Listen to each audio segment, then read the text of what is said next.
आज के इस वीडियो में हमें सीखना है कक्षा 9वीं स्वाध्याय 1.4 और उसका प्रश्न नंबर 4 और 5। सबसे पहले चौथा प्रश्न है, एक विद्यालय में कक्षा 9वीं के 220 विद्यार्थियों की रुचियों का सर्वेक्षण किया गया है। रुचियों का सर्वेक्षण मतलब ये पता किया गया कि उनको पसंद क्या है। इनमें से 130 विद्यार्थियों को पर्वतारोहण में रुचि है, 180 विद्यार्थियों को आकाश दर्शन में रुचि है और 110 विद्यार्थियों ने पर्वतारोहण और आकाश दर्शन दोनों में रुचि दर्शाई है। तो ऐसे कितने विद्यार्थी हैं जिन्हें दोनों में से एक में भी रुचि नहीं है, और कितने विद्यार्थी ऐसे हैं जिनका केवल पर्वतारोहण में रुचि है, और ऐसे कितने विद्यार्थी हैं जिनका सिर्फ आकाश दर्शन में ही रुचि है। तो पहले प्रश्न जो दूसरा प्रश्न था उसके जैसा है, लिखा है पहले कितने 130 विद्यार्थी पर्वतारोहण में रुचि है। तो यहाँ देखिए 130 विद्यार्थियों को पर्वतारोहण में रुचि है, तो हम मान लेते हैं कि माना पर्वतारोहण में रुचि रखने वाले विद्यार्थी, उनको NA मान लेते हैं, वो कितना हो गया 130। फिर आकाश दर्शन में रुचि कितना है 180, तो मान लेते हैं कि आकाश दर्शन में रुचि रखने वाले विद्यार्थी NB कितना है 180। अब कुल विद्यार्थी 220 हैं, इसका मतलब जो विश्व समुच्चय है NU वो कितना 220। तो सब फिर लिखा है 110 विद्यार्थी हैं जो कि पर्वतारोहण और आकाश दर्शन दोनों में हैं। अब दोनों में है मतलब प्रतिच्छेदन, क्योंकि सामान्य है, तो दोनों में रुचि रखने वाले विद्यार्थी NA प्रतिच्छेदन B बराबर 110। तो अब हम सबसे पहले NA संघ B निकालेंगे। A संघ B मतलब जो या तो आकाश दर्शन या तो पर्वतारोहण, दो में से किसी एक में रुचि रखने वाले विद्यार्थी। तो NA संघ B बराबर NA plus NB minus NA प्रतिच्छेदन B। NA 130 दिया है, NB 180 दिया है और NA प्रतिच्छेदन B 110। 180 और 130 मिलके 310 माइनस 110, 310 में से 110 घटाएंगे तो 200 आ जाएगा। अब टोटल 220 विद्यार्थी हैं, उसमें से 200 विद्यार्थी ऐसे हैं जो किसी एक में रुचि जरूर रखते हैं।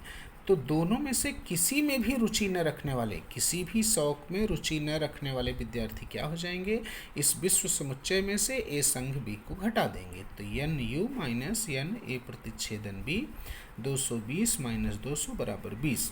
तो 20 विद्यार्थी ऐसे हो गए जो कि ना तो पर्वतारोहण में रुचि रखते हैं और ना ही आकाश दर्शन में रुचि रखते हैं। अब बाद में पूछा है कि केवल पर्वतारोहण में रुचि रखने वाले विद्यार्थियों की संख्या।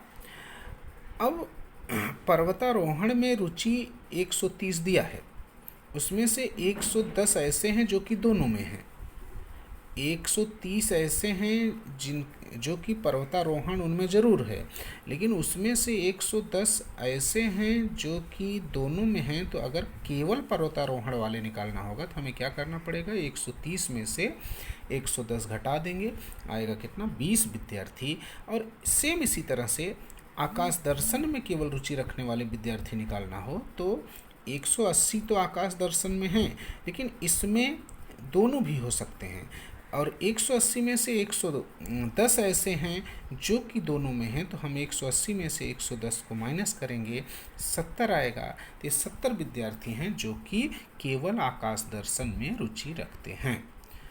और अब इसका 5वां प्रश्न देखते हैं।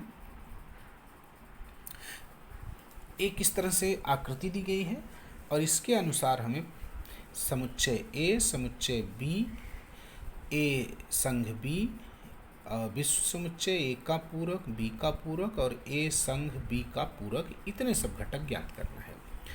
सबसे पहले तो देखिए A, यहाँ देखिए ये समुच्चय A लिखा हुआ है। अब इसके घटक क्या होंगे, X Y Z M N। तो A के घटक हो गए X Y Z M और N, सबको इस तरह से सूची पद्धति में लिख देंगे। फिर समुच्चय B, समुच्चय B मतलब इतना, तो यहाँ देखिए क्या है P Q R M N। तो B क्या हो गया P, Q, R, M, N। अब देखिए 2 आ गए। अब है A संघ B। पीछे हमने पढ़ा है ये संघ भी मतलब इन्हीं दोनों के घटकों को एक साथ मिला के लिखा जाएगा, केवल जो दोनों में है उसको एक बार। तो यहाँ देखिए X Y Z M N, अब ये यम एन इसमें भी है लेकिन वो हो चुका है, इसलिए केवल बी में से क्या लेंगे, पी क्यू और आर। तो ए संघ भी क्या आया, X Y Z M N P Q R. अब पूछा है यू मतलब विश्व समुच्चय। विश्व मतलब अगर इसके बाहर भी कुछ है, जैसे यहाँ देखिए एस और टी बाहर दिया है, लेकिन ये दोनों यू के अंदर हैं, यू के अंदर ही ये दोनों हैं, लेकिन ए और बी में नहीं हैं। तो अगर हमें यू निकालना है तो यू क्या आएगा, पहले तो जो ए संघ भी हैं उनको लेके और एस और टी और जोड़ देंगे। तो X Y Z M N P Q R जो ऊपर वाला था, और उसके अलावा एस और टी। अब एक का पूरक, एक का पूरक मतलब एक के ऐसे घटक जो यू में ना हों, पीछे हमने पढ़ा है।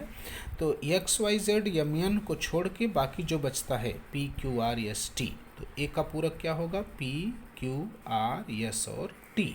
और फिर पूछा है बी का पूरक, सेम वैसे बी के ऐसे घटक जो यू में ना हो, तो P Q R M N को छोड़ के, पी क्यू आर और यम एन इतना छोड़ के, तो बाकी क्या बचता है, एक्स वाई जेड एस और टी। तो बी का पूरक क्या होगा, एक्स वाई जेड एस और टी। और फिर पूछा है ए संघ बी का पूरक, एक संघ बी का पूरक मतलब ये है ए संघ बी, और अगर इसका पूरक निकालना है तो इसका मतलब है कि इसमें जो घटक हैं इनको छोड़ के बाकी जो यू में हैं, तो X Y Z M N P Q R इनको छोड़ के बाकी इसमें क्या है, एस और टी। तो ए संघ बी का पूरक क्या होगा, एस कॉमा टी। तो इस प्रकार से दी गई आकृति की सहायता से हम ये सभी समुच्चय के घटक लिख सकते हैं।